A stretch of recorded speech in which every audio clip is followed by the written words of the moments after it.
ऐसा होना चाहिए जहाँ जाके आपको आराम मिले। हमें जब हम कहीं से थक हार कर आते हैं और घर पहुंचते हैं तो ये सोच के आते हैं कि वहाँ जाके हमें सुकून मिलेगा, हम वहाँ जाके शांति से बैठेंगे और हमारी थकान मिटेगी। तो घर का माहौल ऐसा होना चाहिए। तो आज का मेरा विषय यही है कि हम अपने घर के माहौल को कैसा बना के रखें। इसमें है कुछ चीज़ों पे हमें काम करना होगा। तो उसमें है एक दूसरे के लिए वक्त, जो आ रहा है घर में उसको ये लगे कि हमारा इंतज़ार कोई कर रहा है, ना कि सब अपने में व्यस्त हों।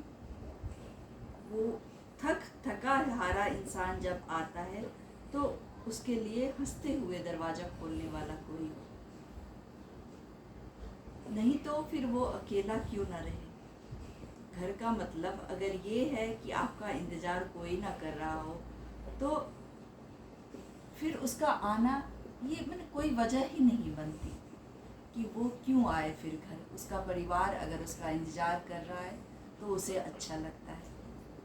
तो ये सारे परिवार वालों का एक बहुत बड़ा कर्तव्य है कि एक दूसरे के लिए घर के माहौल को अच्छा बनाएं। एक तो आजकल घर होना भी बहुत बड़ी बात है। लोग इतना एक दूसरे से कट रहे हैं कि घर का मतलब ही नहीं होता। पहले और अब में बहुत फ़र्क आया है। लोग अपने अपने कमरों में बंद होते हैं, एक दूसरे के लिए वक्त नहीं निकाल पाते। तो ऐसे माहौल में अगर हम घर में लोगों को एक दूसरे से जोड़ के नहीं रखेंगे तो फिर घर का मतलब ही नहीं बनता। तो नकारात्मक ऊर्जा को पहले अपने घर से हटाएं। उसके लिए है कि आप घर का माहौल अच्छा करें।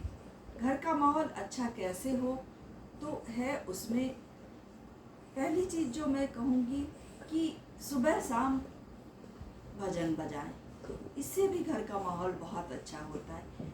एक साथ बैठ के खाना खाएं। आप कितने भी बिजी क्यों ना हो, खाना आप साथ बैठकर खाएं। सुबह की चाय आप साथ बैठ के पिए। पति पत्नी हो या बच्चे हों तो सुबह का वक्त भी थोड़ी ही देर 5-10 मिनट से साथ में गुजारें। उसके बाद अपने अपने काम पे निकले। और जैसे बाहर से कोई आता है तो उसको खाना वाना ज़रूर पूछें कि आपने खाना खा लिया, मैं आपके लिए खाना लगा दूं, क्योंकि वो भूखा नहीं आता है। लेकिन घर का ये मतलब है जहाँ लोगों से खाना पूछा जाए। तीसरा है कि आप घर में मैं देखती हूँ कितने जगह कि इतना ज़्यादा सामान होता है जिन सामानों का उपयोग नहीं होता है। रद्दी, पेपर, ऐसी चीज़ें जो पुरानी रखी हुई है वो सब घर में फैला के उससे नकारात्मकता आती है। तो वो आप घर से बाहर निकालें और साफ सफाई रखें। जैसे किचन ही है, आप जहाँ बैठते हो, आपका बेडरूम है, वो काफ़ी साफ़ सुथरा होना चाहिए। उसका रेगुलर उसकी साफ़ सफाई होनी चाहिए। इससे होता है। और हंसी खुशी वाला माहौल होना चाहिए। ये भी ज़रूरी है कि उसमें हंसने की बातें हो, एक दूसरे के लिए कुछ बोले। जैसे किसी ओकेज़न पे जैसे एक दूसरे को गिफ्ट दें, वो याद रखें कि आज उसे अगर हम ये करेंगे, गिफ्ट देंगे तो उसको अच्छा लगेगा। एक दूसरे से मधुर व्यवहार, ये भी आजकल मैं देखती हूँ चारों तरफ से चीखने चिल्लाने की आवाज़ आती है। इसका क्या मतलब है? आपके पास इतना वक्त है कि आप हमारे पास वक्त बहुत कम है आजकल, जैसा चारों तरफ हो रहा है। तो क्यों ना हम जब घर में होते हैं एक दूसरे से अच्छे से व्यवहार करें, बात करें, ना कि एक दूसरे पे चीखे चिल्लाएं। अशांति का माहौल घर में ना रखें। घर बहुत बड़ी चीज़ है। घर का माहौल अच्छा बना के आप अपने घर में आने के लिए लोगों को मजबूर कर सकते हैं। बस आज मुझे इतना ही करना था। मिलती हूँ अगले वीडियो।